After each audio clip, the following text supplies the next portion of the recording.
Good afternoon. My name is Master Sergeant Jessey Baca, and I'm a 35-year veteran. My first 4 years were in the Navy. I'm currently a member with the New Mexico Air National Guard. I just passed my 31st year with the service. My ordeal started, at that time I was what you would call a lead foreman for my work center. I had about 10 or 12 people that worked with me. I noticed shortly after I got there that my health began to deteriorate. Prior to that, I was a 2-hour runner. I was never a fast runner, but I could run for 2 hours and it didn't really bother me that much. Been doing that since I was a teenager. And I noticed things changing. Everybody would say that deploys to Iraq gets the Iraqi crud. It's a flu-like symptom, but with a burning sensation throughout your body. I dismissed the condition for a while, and then I did go to the doctors. They said, no, you got the crud, don't worry about it, here's some ibuprofen, return to your duties. And I did so, and I didn't think about it a whole lot because we were under attack many times. And put it in perspective, a stuffy nose and burning eyes doesn't compare to mortars falling all around you. And I made it a point that all the guys that I took, I would definitely bring them back. That was a promise that I made to their families. And luckily, we did. We were able to do that. When I returned to the United States, I made several more deployments, small ones, large ones. I made one to Korea. I was there for about 3 months in 2006. My first inclination that my health was coming down is when I was cleaning up that morning to go to work, I noticed like a blood splatter on my towel, but it wasn't red, it was blackish blue.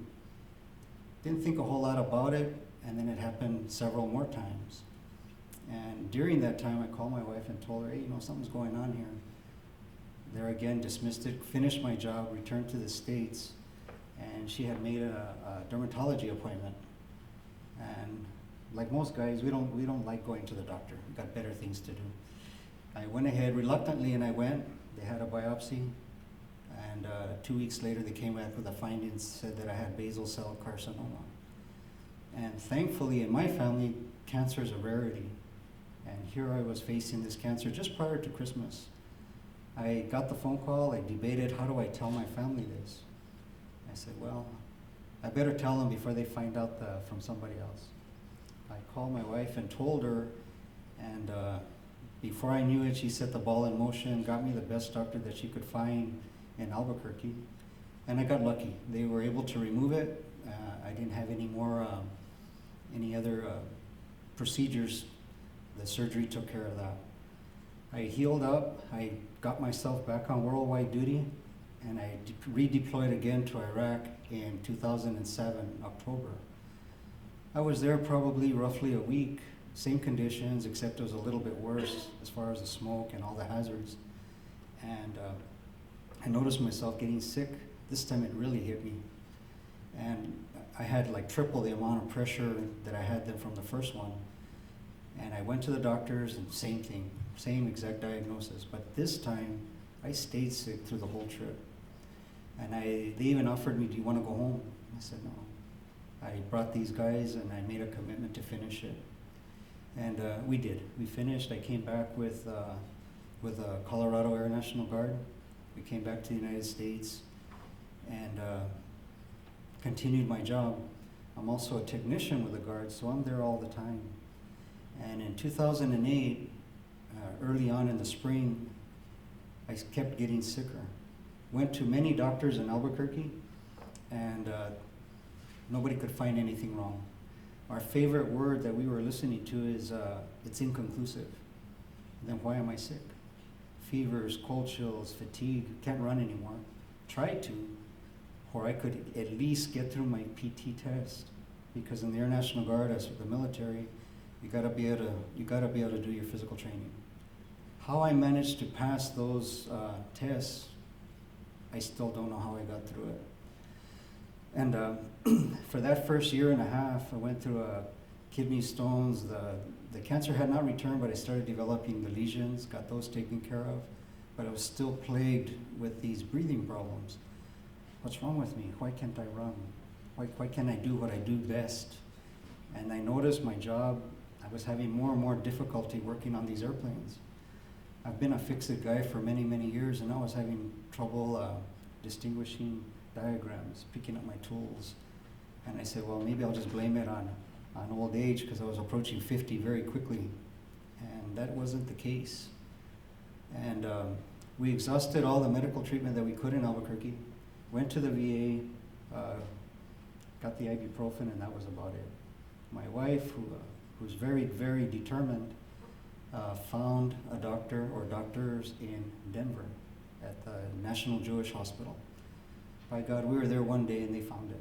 They said, you have chemically induced asthma, which was very alien to me. I didn't know what they were talking about. And then we had heard about another doctor who was a pioneer in discovering this stuff. So my family researched it a little bit more, and come to find out we could go to Nashville at Vanderbilt Medical Center. And I was wondering, how are we going to get there?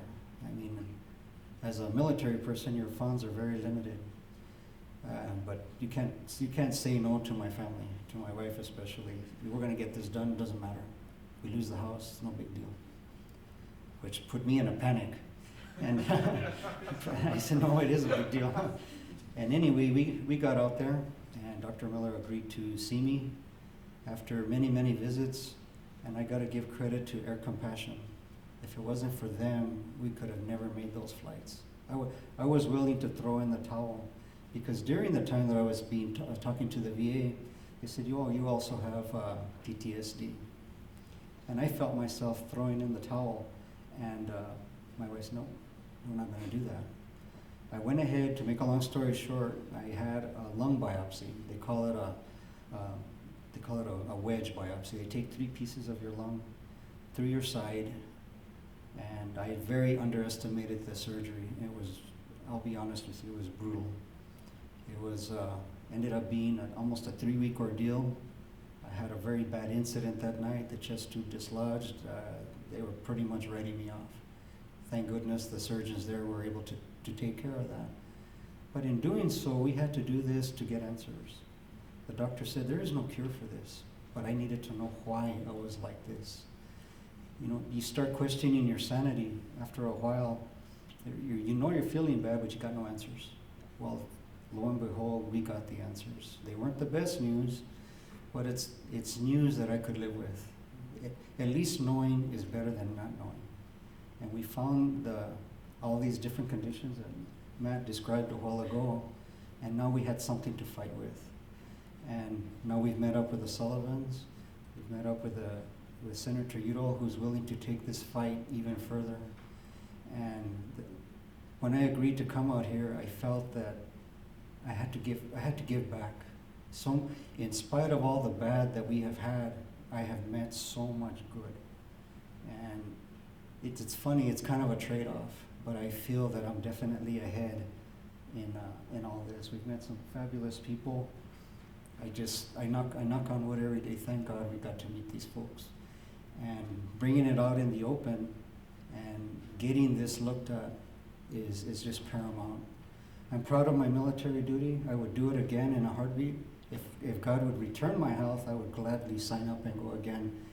I like taking care of people, and that's my advocacy now, as I help other veterans in try to take care of the stories that they're hearing that are false and give them the facts of how things should be. And that's my goal now, and that's what I'm doing. Thank you for your time.